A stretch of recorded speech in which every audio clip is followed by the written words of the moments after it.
Hi everyone. Hopefully you've all noticed that there's no homework due this Friday, and that's to encourage you to just work on Project 2. So we're done with all the talk we're going to do about the theory of asymptotic analysis, and for pretty much the rest of the semester we're going to learn data structures. You guys have already learned a few really simple data structures, arrays and linked lists. Today's going to be the first data structure of some complexity that we're going to learn. First of all, I'll teach you the general idea of what we're trying to do, something called a dictionary. And then I'll talk about a data structure called a hash table that's designed to give us this capability. So to introduce dictionaries, let's suppose that we want to create a computer-based dictionary. But to keep things simple to start with, we're going to restrict ourselves to two-letter words in English. So there's a dictionary where we have a bunch of two-letter words, and we know their definitions.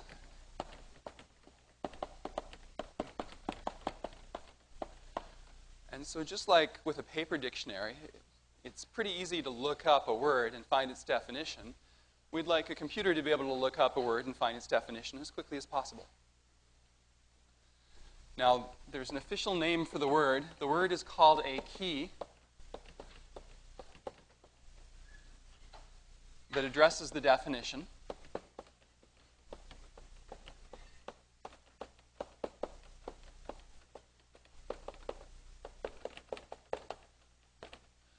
And so key is the official hoity-toity computer science word for this. We're going to use, of course, this structure for more than just looking up words. We're going to use it to do any kind of map, any kind of sort of function from one discrete set of objects to another can be implemented as a dictionary. But going back to two-letter words for now, there are 26 times 26, which is 676, different possible two-letter words if you just consider every combination of letters that you could put together. Not all of them are actual English words, but we'll have a much simpler data structure and much easier lookup if we just assume that we have room to store a definition for every one of those words, and then if some of those words aren't actual words, then that's okay. We just never look them up. So given that,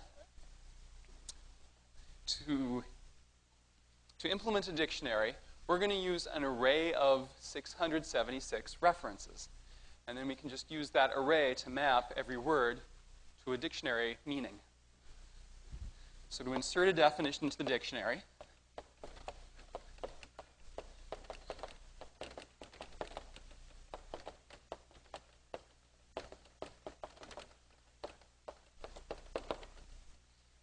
here's what we're going to do. We're going to define a function called hashcode.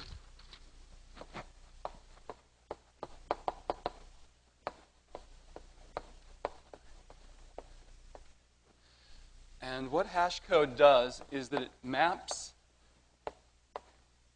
each possible two-letter word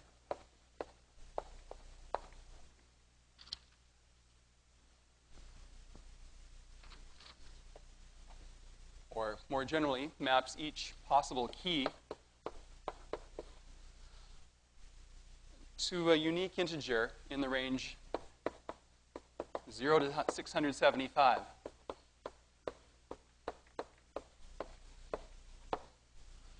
And then we use that integer to just look up the word in the array.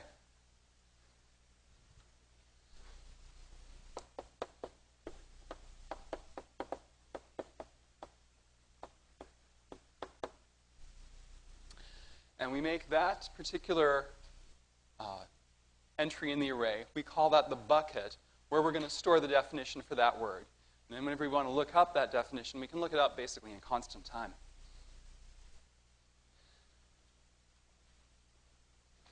So let me show you some code that does this in the simplest way possible.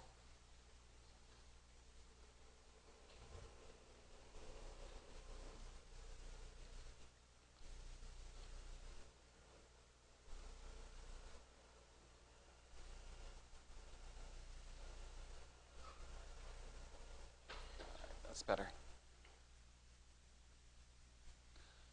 Okay, so I have a class of words And the total number of possible words is 26 times 26. There's 26 letters in the alphabet, and these are two-letter words.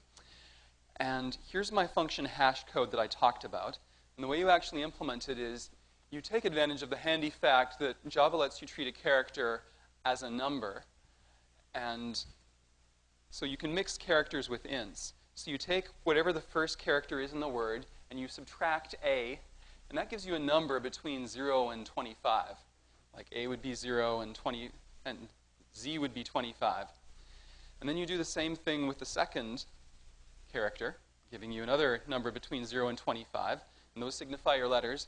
And you multiply the first one by 26, and then add the second letter. And so that's how you map a two-letter word to a unique number between 0 and 675. Now, here's our dictionary class. The way our dictionary works is we just create a table right from the start with room for every possible word that you can get by snapping two letters together. And whenever I want to insert a new word along with its definition, I just find the right place to store that word, and then I store the definition in that entry of the table. And whenever I want to find the definition of a word, well, I just pass in the word, I look in the same place I stored the definition, and I return it. So very, very simple. Any questions so far? Yeah. Yeah, so each of these operations, insert and find, are constant time. So these are all big O of 1 operations here. And that's what's nice about them is, you can look things up super fast.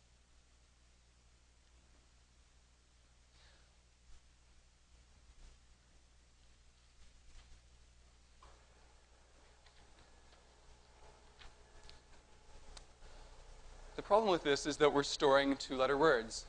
And you'd really like to have a dictionary that stores the whole English language. And I think the longest word in English is Pneuma ultramicroscopic silicovolcanoconiosis, which is 45 letters long.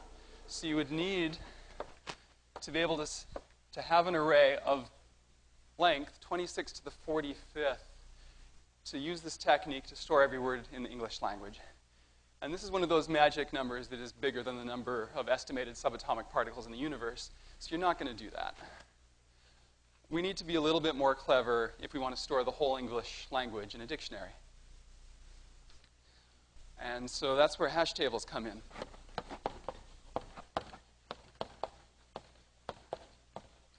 Now, what I desire to do with hash tables is to support three operations: the insert operation, the find operation I just showed you, and it's also nice to have a remove operation so I can take something out of the dictionary if the meaning of a word changes or I need to revise or update the definition. So I want to do these three things. I want to be able to do them with arbitrarily large words, so I need something more clever. So let's proceed one step at a time. First of all, I'm going to use little n to denote the number of keys that we're actually storing in the table.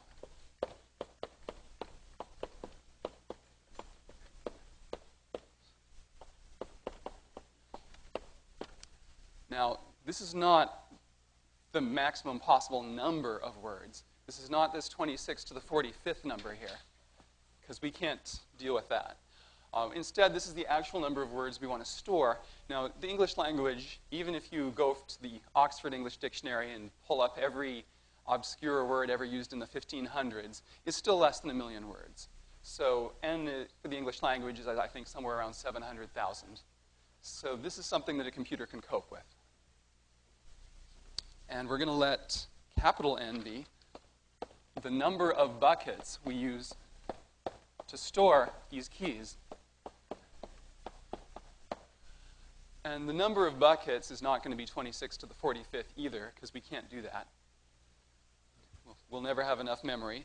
But what we're going to do is we're going to make n, big N, a bit larger than n, say. It's roughly about the same size as n, maybe 20% bigger. It doesn't really matter, as long as it's in that range. But so n is big N, the number of buckets, is a bit bigger than the number of things we want to store, but it's way, way smaller than the possible number of keys we could store. So what we got to do now is compress all these things so that we can store them in a much smaller table than 26 to the 45th power. So what a hash table does is it maps a huge set of possible keys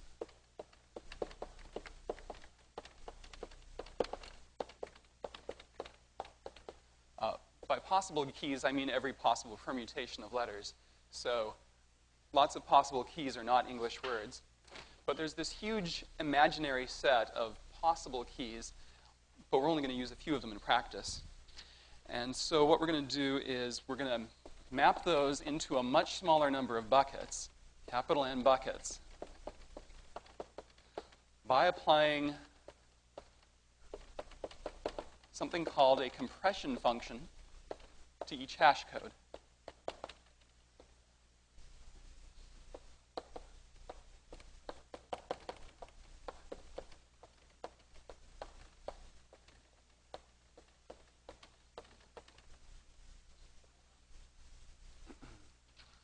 So the idea is if I want, I can still map every possible English word to a number in the range from 0 to 26 to the 45th power minus 1. I can calculate that number. But then I have to compress it down so that I'm not using more than a few million buckets. And, well, there's lots of ways you could do a compression function. Here's the most obvious and simple one.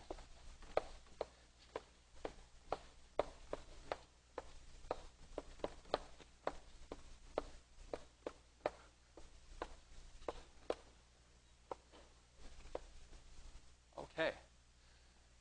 So just by taking the hash code and going, I'm going to take that mod n, where n is the number of buckets. Now I have a number between 0 and n minus 1. And so everything fits in my table now. By the way, just a reminder, hash codes are often negative, especially the way they're implemented in Java, for instance. So don't assume the hash code is always positive, and therefore don't assume that the mod operation is the same as the % sign in Java. So hopefully you guys learned in Project 1 that if you want to implement the mod operation, it's kind of like %, but you have to do a little extra something if the input number is negative. So remember that when you implement a hash table, which you will this semester. And the only problem with this scheme is that there's a lot of words, and there's enough buckets to fit them in. There's probably more buckets than words, usually. But this mod n is kind of just a random way of compressing a really big space of words into a small number of buckets. And because it's kind of random, you're likely to have collisions.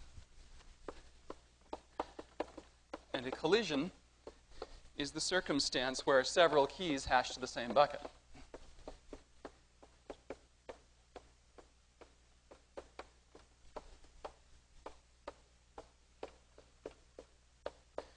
Which, for instance, well, this happens if the compressed version of one hash code is equal to the compressed version of some other object's hash code.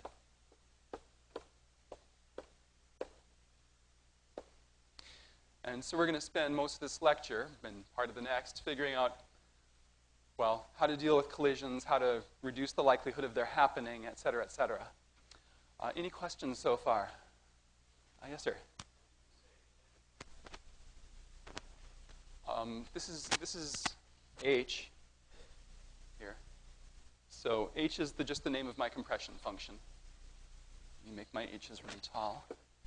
Or was that what you were referring to, or something else? Okay. Other questions? Yeah, sir.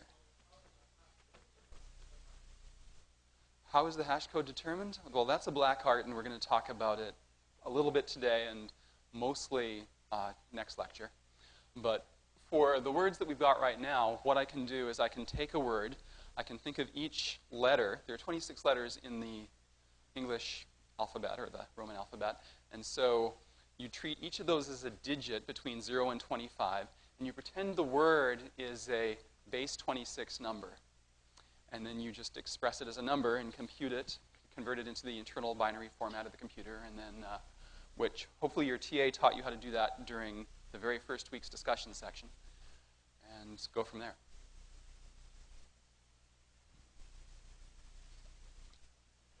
Other questions? Yeah, yeah. Mm-hmm. Yeah. So big N is the number of buckets. And so the references to those buckets will just be a number between 0 and n minus 1. No, big N is the number of buckets. Little n is the number of keys we want to store in the dictionary. Well, you should choose big N to be close to little n. That's how they're related. You get to pick big N. The application gets to pick little n.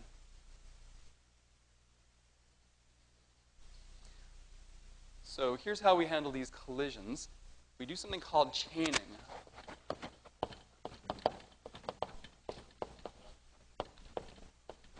What is chaining? Each bucket is no longer going to store just one word and one definition. Instead, now each bucket is going to store a linked list of entries.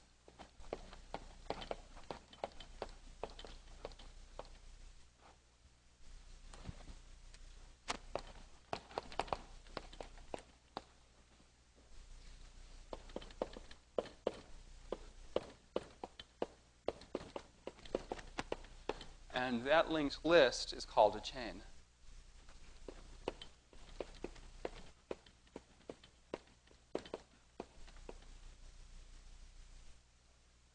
So if several keys are mapped to the same bucket, then those definitions all reside in the linked list for that one bucket.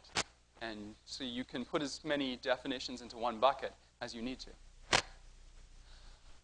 But chaining creates a second problem. Now that we're storing multiple definitions in one bucket, if I want to look up a word, how do I know which of the definitions stored in that bucket corresponds to my word? And the answer to that is, well, when I store these chains, I have to store not just the definitions, I have to store the original words as well, so I can make sure that I'm getting the right definition out of the chain.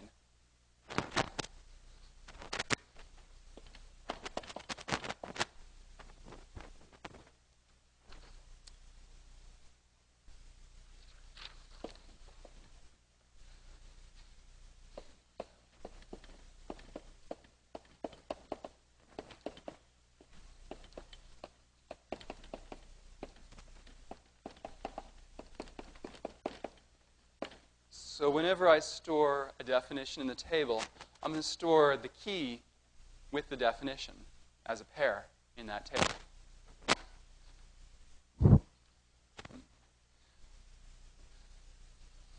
And now I'm going to have a chain of entries, and each entry is defined to be a pair.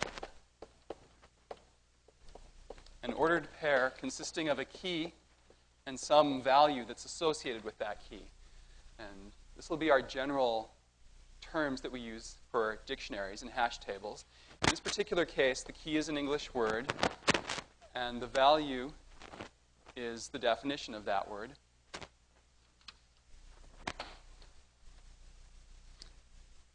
So now let me draw what this actually looks like.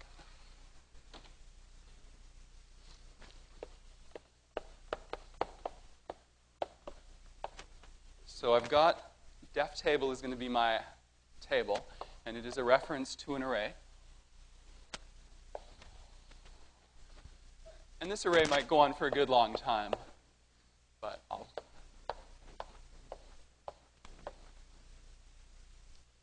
And within each bucket, there might be one item stored.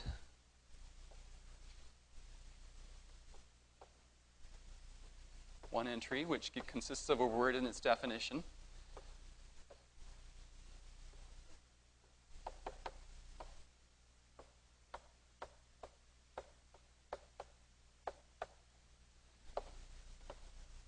Or there might be several stored in one.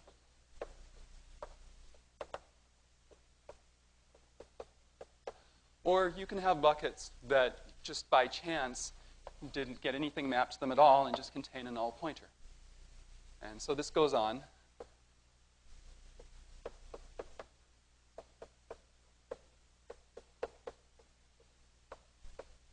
And so on and so forth.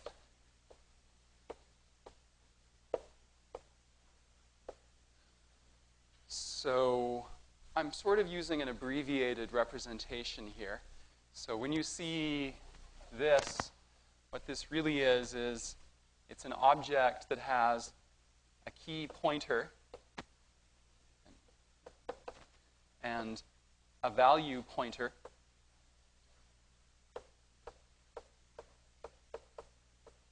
and a next pointer, which in this case is null. That's what that node is. So expand all of these nodes appropriately. Each of these is actually 3 different objects, and the node itself contains 3 fields. Any questions about that?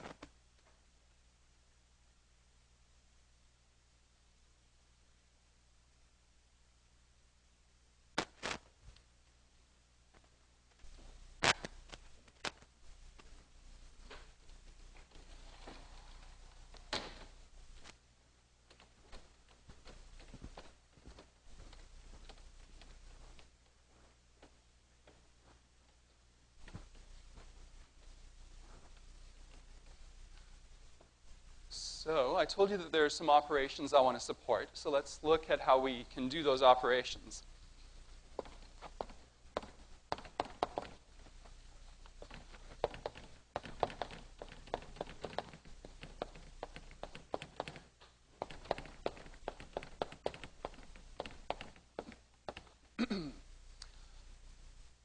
The function prototypes I write up here, I'm going to be following Goodrich and Tomassia.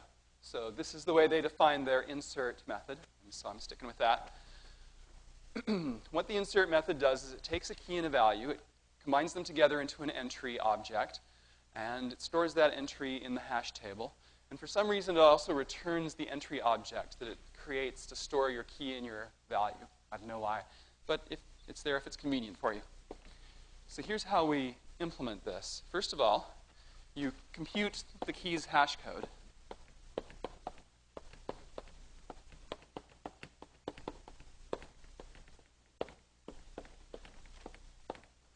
So in the case of an English word, that might mean treating it as if it were a base 26 number and converting it into the computer's internal number format.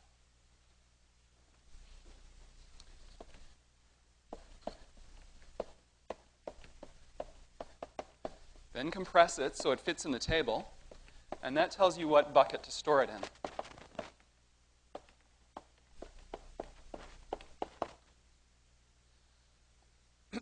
Then you insert the entry.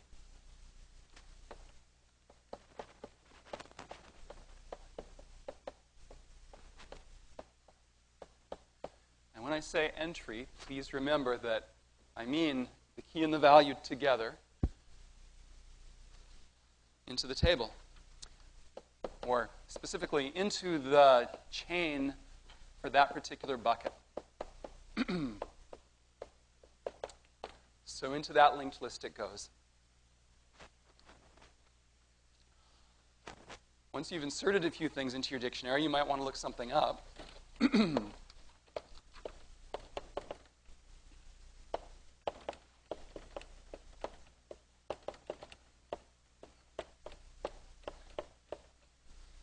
So there's a find operation.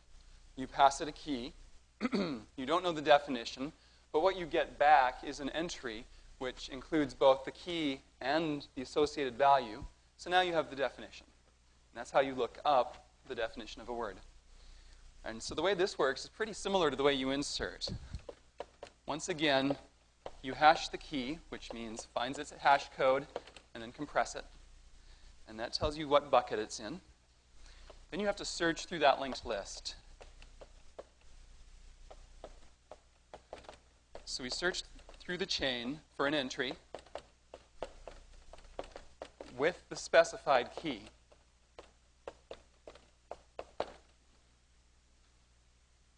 And if you find an entry that has the right key, you return it.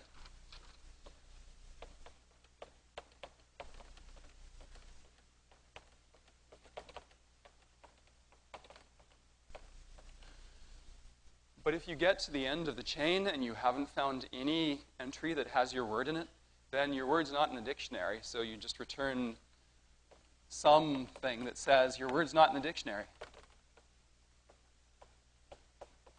So Goodrich and Tomassia, they just return null.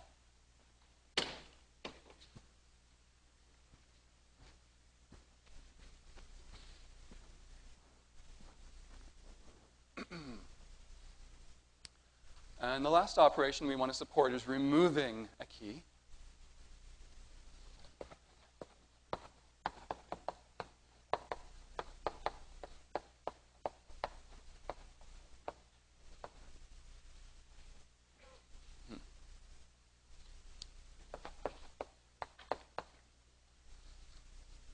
So again, okay, so remove is going to do everything find does, plus it's going to remove the key, the whole entry from the dictionary.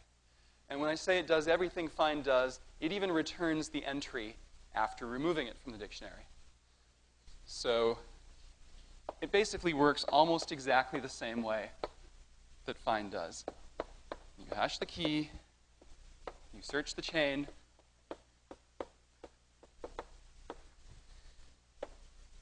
and one extra step, you remove it from the list if it's found.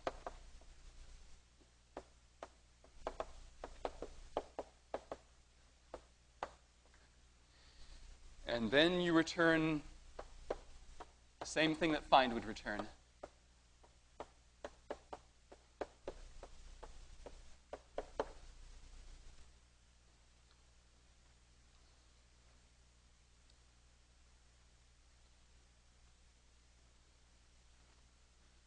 Now, there's one extra little issue here, which is, what if you try to insert multiple copies of the same key into the dictionary? Like maybe a word has two different definitions, and you want to put each of those definitions in as a separate entry. How does the hash table handle it? Well, when you design a hash table, you actually have a choice. So if you have two entries with the same key,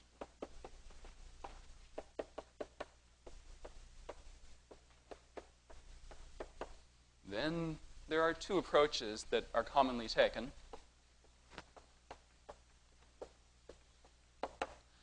And the first one is the one that Goodrich and Tomassia have implemented in their book,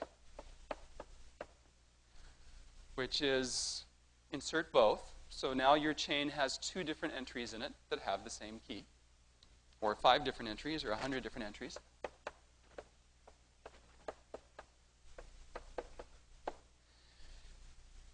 And then if you do a find operation on that key, you just return one of them arbitrarily. Whichever one happens to be first in the chain will probably do.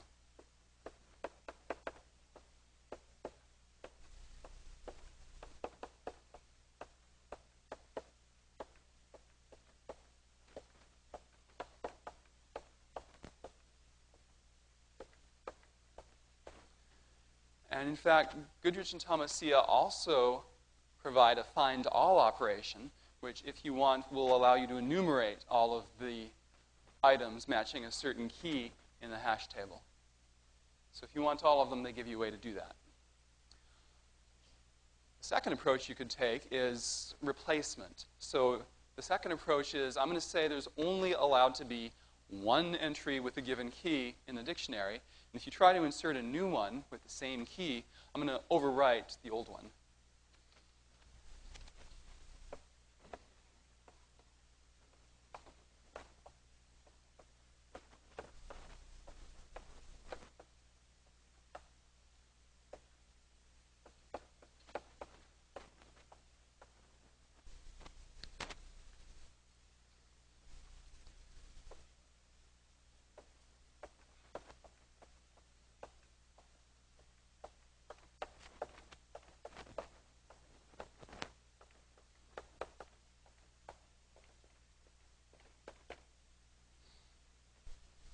And so you might ask, which approach is best? And the answer is it totally depends on what your application needs. Some applications need number 1, some applications need number 2. You have to understand your application. So any questions on any of these operations?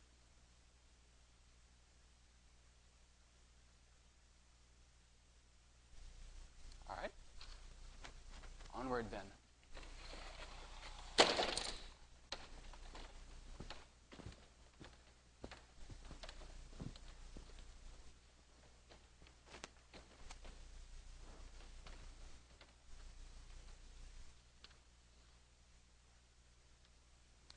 So I'm going to give you a big warning, which is once you've inserted something into a hash table, sometimes you insert an object into a hash table, and you still have references to those objects from somewhere else. Like maybe there's some variable in your program that has a reference to the object that you just inserted into a hash table. For instance, your hash table might be a game board in a game of chess or network or tic-tac-toe or something like that. And you can insert a game board into a hash table, and there are reasons why you would want to, which I'll talk about next lecture. If you do that, you should not change the object once it's inside the hash table. Or at least you should not make a change to the object that will change its hash code. Because if you change an object in a way that changes its hash code, it's now in the wrong bucket, and you'll never be able to look it up again and find it. And that kind of warning actually applies to just about every data structure we'll study in this class, is that sometimes once you've stored something inside a data structure, changing that something can be dangerous. So next I want to talk about the performance of hash tables. And it's actually a complicated subject, and we'll only be able to talk about parts of it today and other parts later in the semester. But really, one of the big things that the running time of a hash table depends on is how much stuff you try to pack into how big a hash table. And so people usually talk about hash table's performance in terms of the load factor. The load factor of a hash table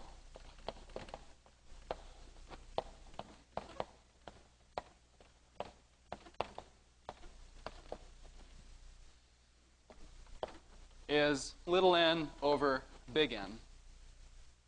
Remember, little n is the number of keys we're storing in the hash table, and big N is the number of buckets we have to store them in.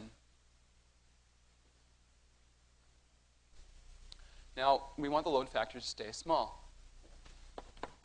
Somewhere around a small constant like 0.8 would be nice.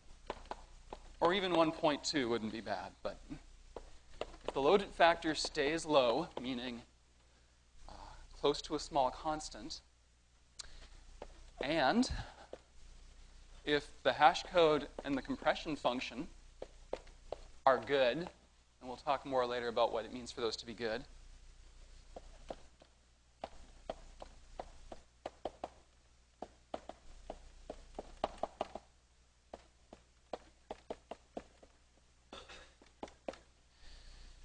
and if there are no duplicate keys, because after all, duplicate keys all wind up in the same bucket,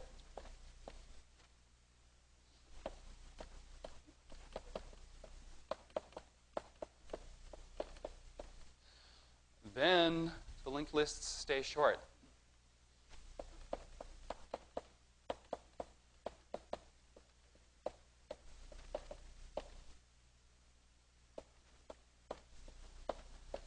Like the chains are, 1 or 2 or 3 or 4 items apiece. And therefore, each operation takes constant time.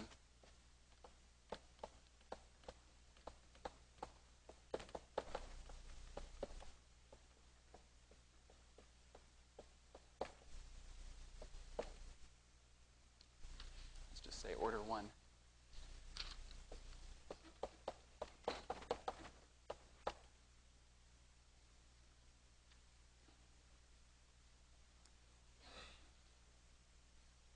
But what it comes down to is that the running time of any hash table operation depends on how big the chain is that you have to search through. And so if the chains grow long, it's not going to take big O of one time anymore.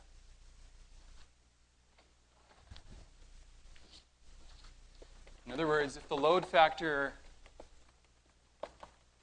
gets really large, and by really large, I mean that little n is way, way bigger than big N by a huge margin, then, or little n keeps growing, the number of items keeps growing, but the size of the hash table isn't growing, it's staying the same, then these chains are going to get as long as, well, on average, little n over big N. And so in the limit, as little n keeps getting bigger and bigger, this is going to run in linear time, which is very slow.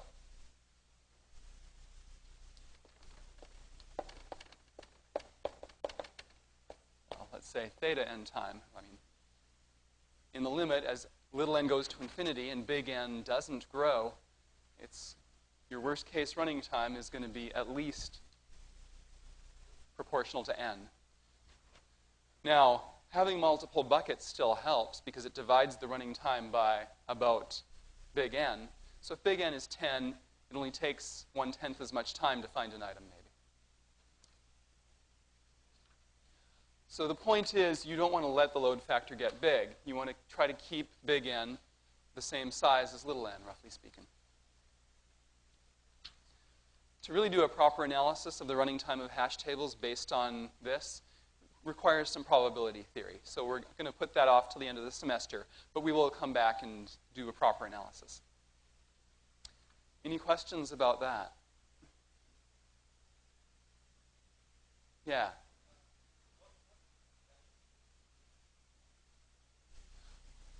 What is the disadvantage of choosing a really huge big N? That's a good question. Actually, the only possible disadvantage is, well, the startup cost, because it does take big N time just to create the table in the first place. So if N is a billion, that might matter. The other thing is that it just takes up a lot of memory, and you might want to use that memory for something else in your computer. But, by and large, if you aren't going to have more than 100 items and you just pick big N to be 10,000, that's probably not going to hurt your performance at all, in fact. So choosing big N to be 10,000 makes a lot of sense in that case. Other questions?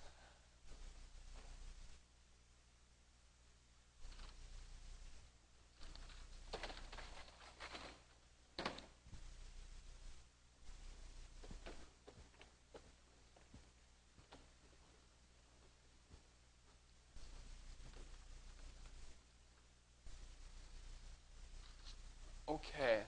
One of my assumptions up there is that the hash code and the compression function are good. So I'm going to start talking today about what good hash codes and compression functions are, and I will continue that discussion on Friday.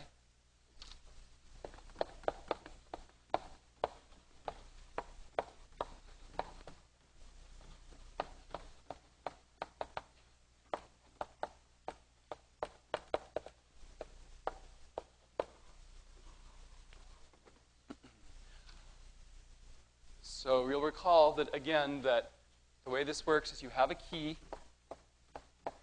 It gets mapped to a hash code.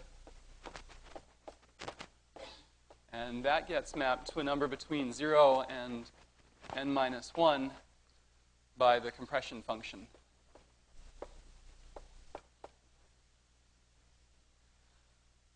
Now, designing these things well, the hash codes and the compression function, is a black art. It's a black art. And so what I will try to get across is examples of why certain things don't work. But to some degree, it's hard to really explain why the things that do work, do work. The things that work because nobody has found any flaws in them yet. So let's talk about what the ideal is first. Here's what we ideally like to accomplish. We would just like to have a magic function that maps every key to a random bucket.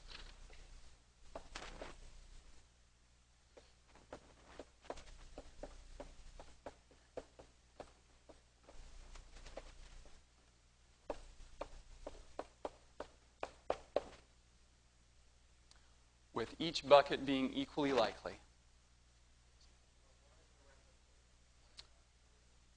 Why not order them? Well, the idea is that you want to have as few collisions as possible. And if you map each key to a random bucket, that's pretty much going to give you as few collisions as you can get. Unless, well, in practice, there's very few data sets that you have to work with that have some special structure where you can improve on a random mapping.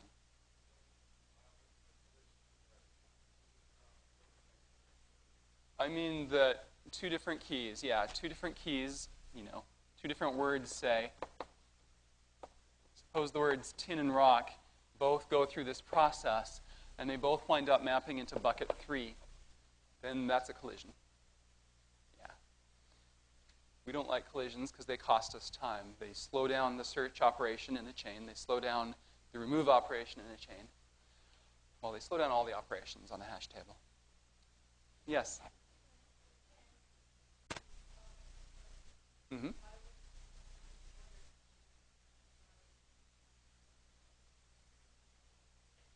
So, like, pick...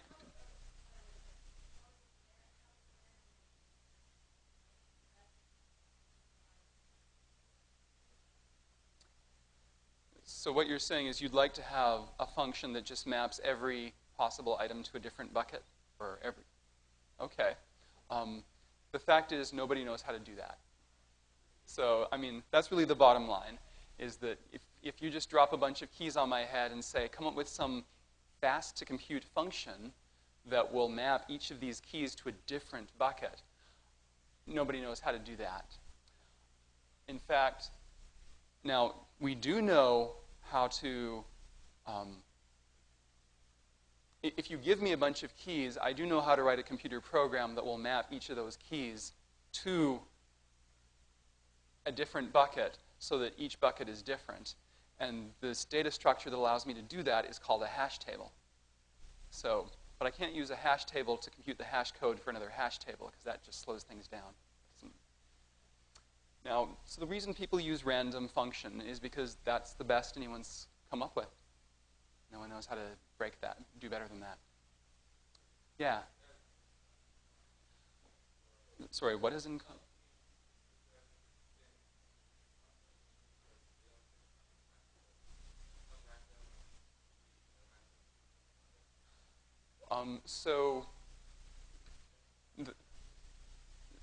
The bottom line is, what is the total running time? And the total running time is something I'll show you how to analyze late in the semester.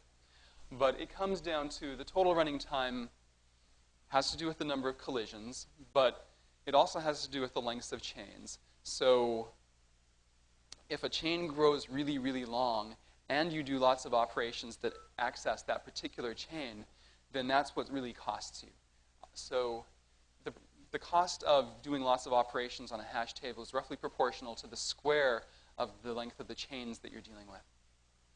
So you don't want to let the chains grow long, and that means you don't want to have too many collisions.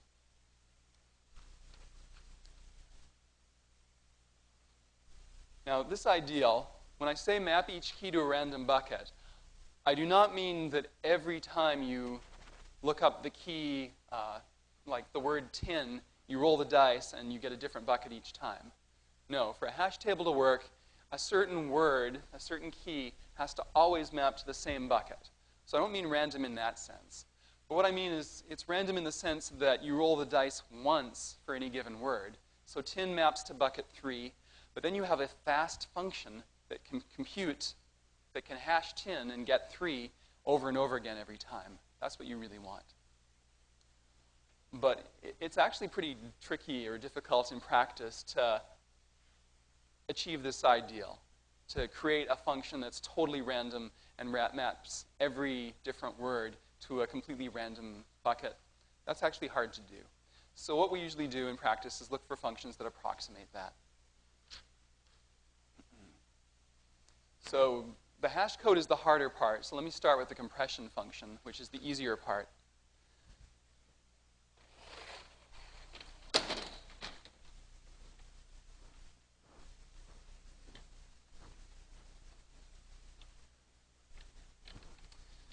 Now, the problem is with both hash codes and compression functions, it's easy to mess up and create a hash code or a compression function that causes far more collisions than are really necessary.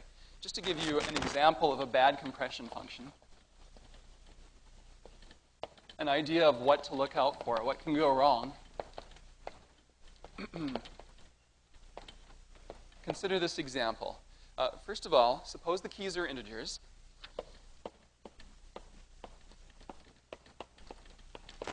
More specifically, suppose the keys are ints, type int, and suppose that each integer's hash code is just itself.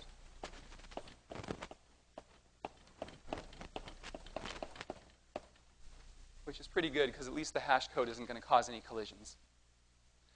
But now what about the compression function? Suppose the compression function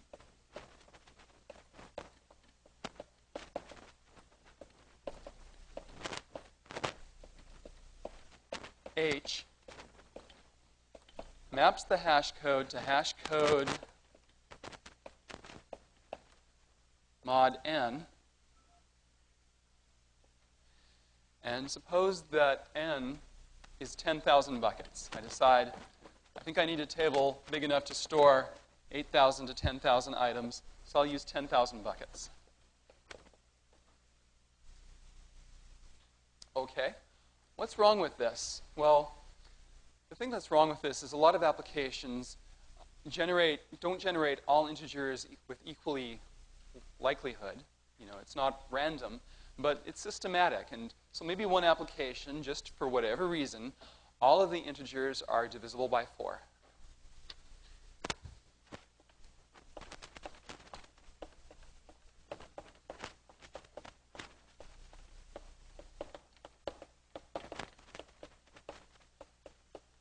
And that the only keys it ever needs to hash are ones that are divisible by 4.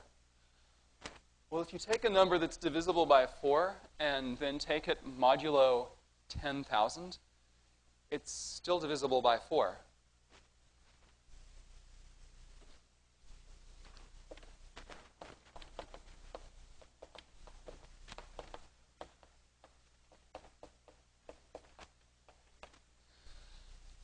That's very bad news because it means 3/4 of our buckets are wasted. They're never being used at all.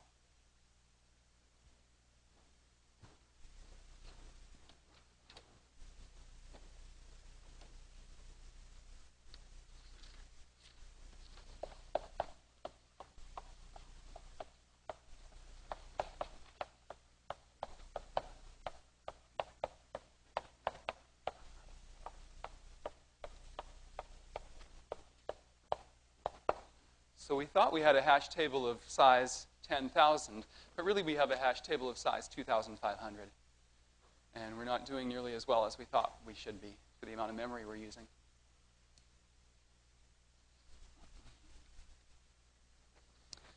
And we have at least 4 times as many collisions as necessary, and therefore we have about 4 times as much running time for each operation, walking through the chains, trying to find things. Any questions about that example? Yeah. No, right now. What's that?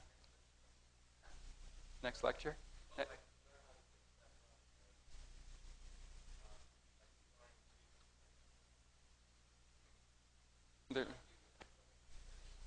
Well, chaining is how we store keys in the same bucket. The problem that we're facing now is how to reduce the number of collisions. And here, in this particular example, you fix it by making big N prime.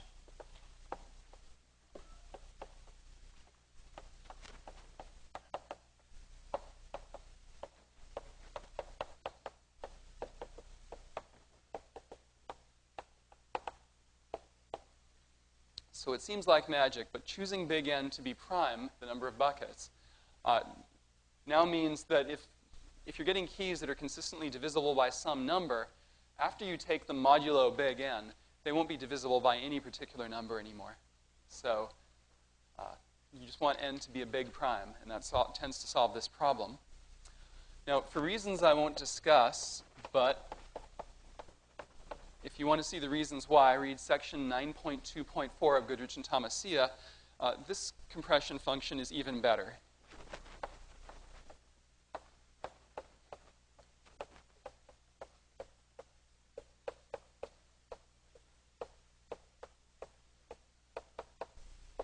A times hash code plus b. Then you take it modulo some large prime. And then you take it modulo the number of buckets in your table, which should be much smaller than p. So again, a, b, and p are positive integers.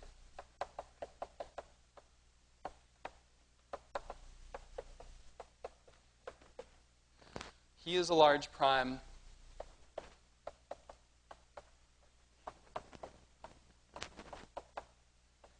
And p should be significantly larger than the number of buckets that you want to use. And so, I mean, a lot of you won't understand this till you take 61C, but you can think of this mod p operation as scrambling the bits really well. And then the mod n operation makes it fit in your table. And, well, one of the obvious advantages of this over that is that now the size of your table doesn't have to be prime.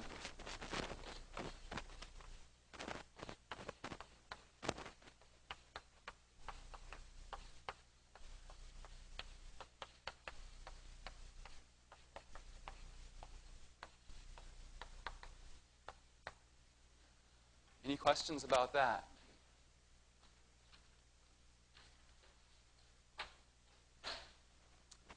Okay, more on hash tables on Friday, including good hash codes.